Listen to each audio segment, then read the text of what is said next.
The first game of my senior year, I'm in great shape. But unfortunately, I broke my foot. I had never been hurt a day in my life. My very first game, I broke my foot. I threw me a pity party. My trainer came to me and says, Walter, we can get you back for the Big Ten season. We can get you back, son. We can get you right back in 5 weeks. I said, Roger, when I come out of surgery, I want you to take me to the stationary bike, put me on the bike and take my cast to the pedal. But Walter, when you come out of surgery, you're gonna be on morphine and you won't feel like it. Go back and rest. I said, Roger, I don't have time to rest. Can you do that favor for me? Can you take me to the stationary bike, put me on the bike and take my cast to the pedal? As soon as surgery was over, he carried me to the stationary bike, put me on that bike and he take my cast to the pedal, and I had a customary workout that was symbolic that I don't have time to rest. I had tears in my eyes as I pedaled that bike, and I thought to myself, I can't quit. I can't give up. I came back in 6 weeks. We playing against the Ohio State Buckeyes on national TV. They had a guy named Jimmy Jackson at that time. On national TV, me and Jimmy Jackson are going at it. In the first half, I had 15 points, 5 rebounds, and 5 assists. And as the first half ran out, I pulled up for my patented baseline jump shot, and I felt my foot break again. I've been trained to follow through. Every day in practice, my coach would say, Walter, shoot it like you own it, baby. Shoot it like it's yours. Even though I felt my foot break, I still followed through. And my last college basketball shot went in all nets because I've been trained to follow through.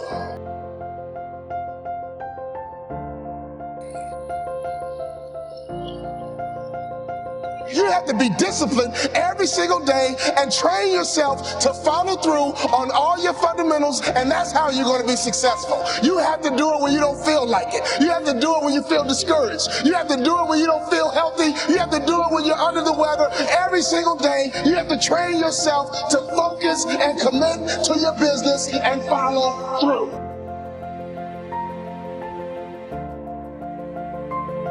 My college career was over. I got offered a job to become a hospital administrator. 2-year program, $75,000 job. And right before I took the job, my daddy called me on the phone. Let me tell you about my daddy. When I was a little boy, my daddy would always pick me up.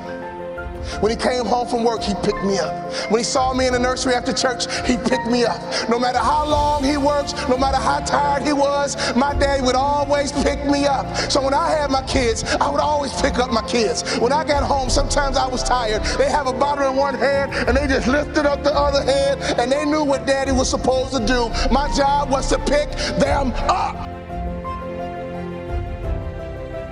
This is a spiritual interaction. When you pick up a child, it is a spiritual transaction.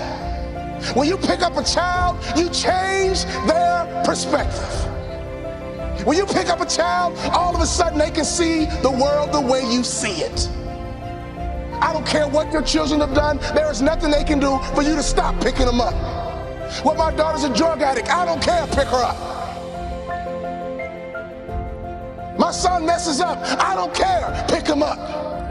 I don't care. You pick them up. That is your job, mama. That is your job, daddy. That is your job, grandma. That is your job, granddad. Your number one job is to pick them up and change their perspective. My saddest day, one day, my daddy looked at me and he said, boy, you too big. I can't pick you up anymore. But when he couldn't pick me up physically, he would pick me up emotionally. He would pick me up spiritually. I had a great dad because he would always pick me up. He would always change my perspective. So my daddy called me on the phone, he asked me a question. He said, son, you had a tough year, what's next? I said, Dad, I'm gonna be a hospital administrator. He said, not bad, but let me ask you a question, son. Do you believe you're an NBA player? You can't outproduce your self-image, son. If you don't think so, go take the job. But if you believe you're an NBA player, go for it. My dad had the self-control and discipline and waited for my answer. And my answer was yes. You're right, Dad. I can't work the rest of my life. But playing in the NBA is a dream I've had ever since I was a little boy. He said, go for it, son. I limped back into my coach's office with a cast on my foot. I said, Coach, what do I need to do to play in the NBA? I asked that question 4 years in a row. With tears in his eyes, he said, son, when I recruited you, I heard you was a mama's boy. But I'm here to tell you, you just like your daddy.